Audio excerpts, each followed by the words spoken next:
এরে এ রাজু রাজু রাজু আমি কি হইছে যাই ক এতে অনসিল্লাই সিলানি ভিতরে শোনা যায় না হ্যাঁ কত বড় ডাঙ্কু তার লগে হয় সংসার করি আমরা সংসার ছাড়ি দিয়ে দিয়াম আমি তারে বললাম কি আর হলজ্ঞ আছে হলারে সুন্নত করাইব তার নুরাগা কাটবো হাজার হাজার মানুষ নুরাগা কাটছে ঘরের মধ্যে ওস্তা বেড়া আনি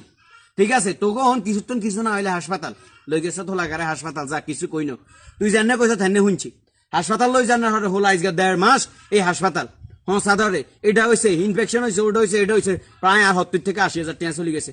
আগে নাই লজ্ঞা দি চাল 2 কেজি 5 কেজি দি মনে করেন আলাইতাম আর হেই 80,000 টাকা আর কাম করে তাও আর হলা কষ্ট হইতে হইতে জীবন শেষ হাসপাতাল থাকতে থাকতে তাগো সব বালফাক নামির কারণে সেম এই হোলা অনে রক্তে তারে বলছি তুমি একটু কষ্ট করে ধৈর্য ধরো সিজার অনেক দরকার নাই না সে কষ্ট করতে পারতো না নর্মাল হইলে সে মরি যাইতে হারে কত কথা সে আমার হুনাইলো শুধু 8 টাকা আর পাল্লার নানা ধরনের লাই সে আমার জীবনটা সারকার করে দিছে সিজার করতাম তারা লই গেছি তারে ডাক্তার তো খুব পরামর্শ দিবে ওষুধ খাবাই তো 2 নাম্বারই সে করবে ডাক্তার তো আর মানুষ না ডাক্তার তো অমানুষ এদিক বলি এখন লাভ নাই এই সিজার বাচ্চা মরে যাবো না আমনে মরে যাবেন এটি তো পাগল হয়ে গেছে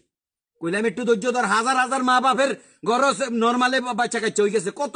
পুষ্টকর বাচ্চা কত বছর হায়াত হয় কি এক অবস্থা কি সুন্দর শরীর স্বাস্থ্য থাকে আর অনগা সিজারের গুণ এ আল্লাহ তো মনে করে এ হোলা হাইন মা বাপের বৃদ্ধাশ্রম হয় এই সিজারের কষ্ট হয় না মা বাপ কষ্ট হয় না কোন রকম হেডকারি টম্বর করে বার করি হেলায় আবার এর মধ্যে রূপচর্চারও ব্যাপার আছে অনেকের বুঝেননি তার গোষ্ঠী আমি কিলে সে মনে হচ্ছে সে চালাক সে আমার বলারও এখনো হাসপাতাল রাখছে তার কারণে আমার বলা কষ্ট পাইতেছে বেশি বাল বদনামি করবি 27 টন বিয়া করি তোকে সংসার আগুন ধরা দিয়ে মনে রাখ আর হ্যান্ডম আছে 27 টন বিয়া করা হিসালে কই যাস হিসা দে এতে আর হিসা মারি দিছে ঠাস করি সোয়া বাড়ি হিসা মারি দিছে এতিরে জানাই ডাক দিছি কত বড় ডাঙ্কু আয় বারের তন কথা কইম ঘরের ভিতরে হারি না কারণ ঘরের ভিতরে কেউ নাই বারে আয় বহুত লোক রাস্তাত আছে আয় তোকে হ্যান্ডম ঘরের ভিতরে আঙ্গ হ্যান্ডম বারে আজকাল এরপরে মনে করেন যে বাংলাদেশের হাজারো পুরুষ এইভাবে তাগো কাছে নির্যাতিত কইতো হারে না মুখ ফুটি বুঝেন না কইলছে হাড়ি মরি যায় কিন্তু এইসব কথা কইতো হারে না তারা মনে করছে তারা সারা বারে আয় রাজু আইয়ে রে আইয়ে